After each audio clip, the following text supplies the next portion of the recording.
আমরা কথা বলবো হজের গুরুত্ব নিয়ে। হজের গুরুত্ব আছে না নাই? কথা বলেন না। হজের গুরুত্ব আছে না নাই?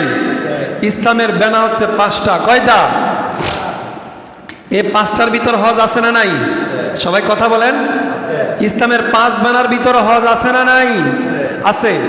আন ইবনে উমর রাদিয়াল্লাহু তাআলা আনহু قال قال رسول الله صلى الله عليه وسلم بني الإسلام على 5 شهادة أن لا إله إلا الله وأن محمد رسول الله وإقام الصلاة وإيتاء الزكاة والحج وصوم رمضان متفق عليه বুখারী এবং মুসলিমের বর্ণনায় রাসূলুল্লাহ সাল্লাল্লাহু আলাইহি সাল্লাম বলেন, একটা মানুষের উপরে আল্লাহ রাব্বুল আলামিন যারা ঈমান আনবে তাদের জন্য 5টা বিষয়কে ফরজ করেছেন। কয়টা?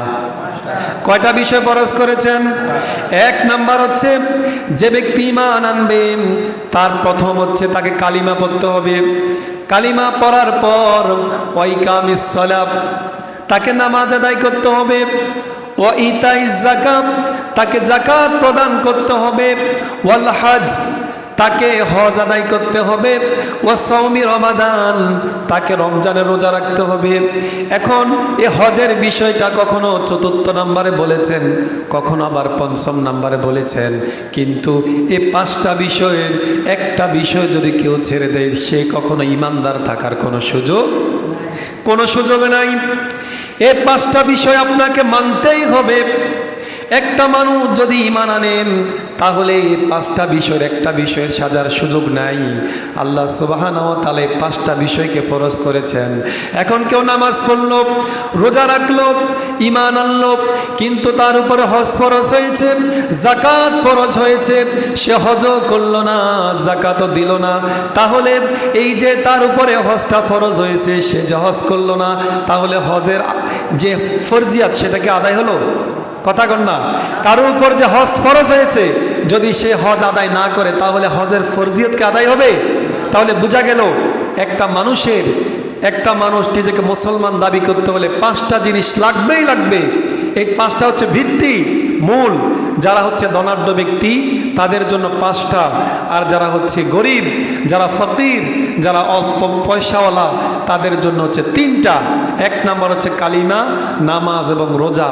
এই 3টা হচ্ছে যারা হচ্ছে মধ্যবিত্ত গরিব মানুষ, যারা খেটে খাওয়া মানুষ তাদের জন্য 3টা, আর অতিরিক্ত 2টা হজ এবং যাকাত। যারা ধনাঢ্য ব্যক্তি তাদের জন্য আরো 2টা। এই মোট 5টা। ধনাঢ্য কোনো মানুষ যদি এই 5টা ব্যানার একটা ব্যানার ছেড়ে দেয় তাহলে সে কখনো ঈমানদার হতে পারবে কোনো সুযোগ নাই। প্রিয় ভাইরা আমার, হজ এমন একটা গুরুত্বপূর্ণ ইবাদত। সূরা আল ইমরান 97 নম্বর আয়াত আল্লাহ সুবহানাহু ওয়া তাআলা বলেন, ওয়ালিল্লাহি আলান নাসি হিজ্জুল বাইতি মান ইসতাতা ইলাইহি সাবিলা। যাদের আল্লাহর ঘর তাওয়াফ করার মতো সামর্থ্য রয়েছে, যারা আল্লাহর ঘর জিয়ারত করার মতো সামর্থ্য রয়েছে, তারা যেন আল্লাহর ঘরে গিয়ে জিয়ারত করে, আল্লাহর ঘরকে যেন তারা জিয়ারত করে, ওখানে গিয়ে যেন তারা হজ পালন করে।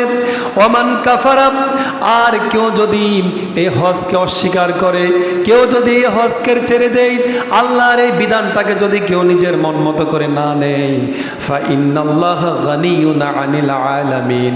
ও পৃথিবীর মানুষ তোমরা শুনে রাখো, কেউ যদি তোমরা এই হজের এই বিধানকে তোমরা অস্বীকার করো, তোমরা এই কথা জেনে রাখো আল্লাহ পৃথিবীর কোনো মানুষের প্রতি মুখাপেক্ষী নয়। সুবহানাল্লাহ।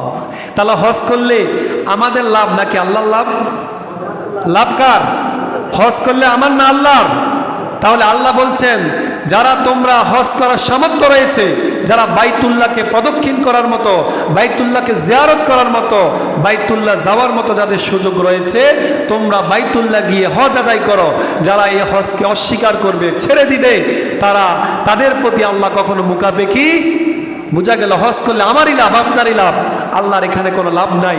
তবে আল্লাহর একটা প্রশান্তির জায়গা যে আমার বান্দাকে আমি হুকুম করেছি, আমার বান্দা আমার এই হুকুম পালন করেছে। সুবহানাল্লাহ।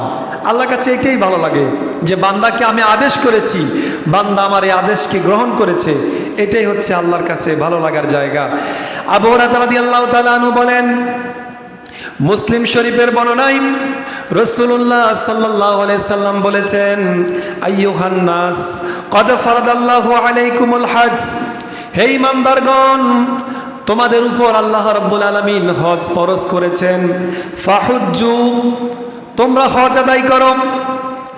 যাদের উপরে হজকে আল্লাহ সুবহানাহু ওয়া তাআলা ফরজ করেছেন তাদেরকে হজ আদায় করার জন্য আবার আল্লাহ আদেশ করেছেন।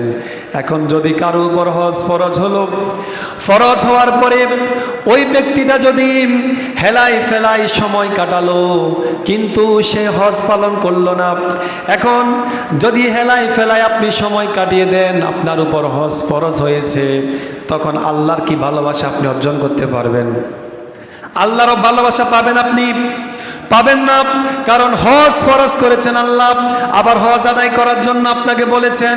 আপনি ধনাঢ্য মানুষ, আপনার সম্পদের মালিক আপনি নয়, আপনার সম্পদ দিয়েছেন যে রব, আপনার সম্পদের মালিক আপনাকে বানিয়েছেন যে আল্লাহ। ওই আল্লাহ বলছে ফাহুজ্জু, তোমরা হজ আদায় করো। এখন যদি আপনি হজ আদায় না করেন, যদি আপনি হজ আদায় না করেন, যদি নিজের মন মতো করে আপনি ভালো লাগলে আপনি হজে যাবেন যেদিন আপনার মন চায় ওদিন হজে যাবেন, নাকি যখন আল্লাহ ফরজ করেছেন তখন যাবেন? কখন যাবেন?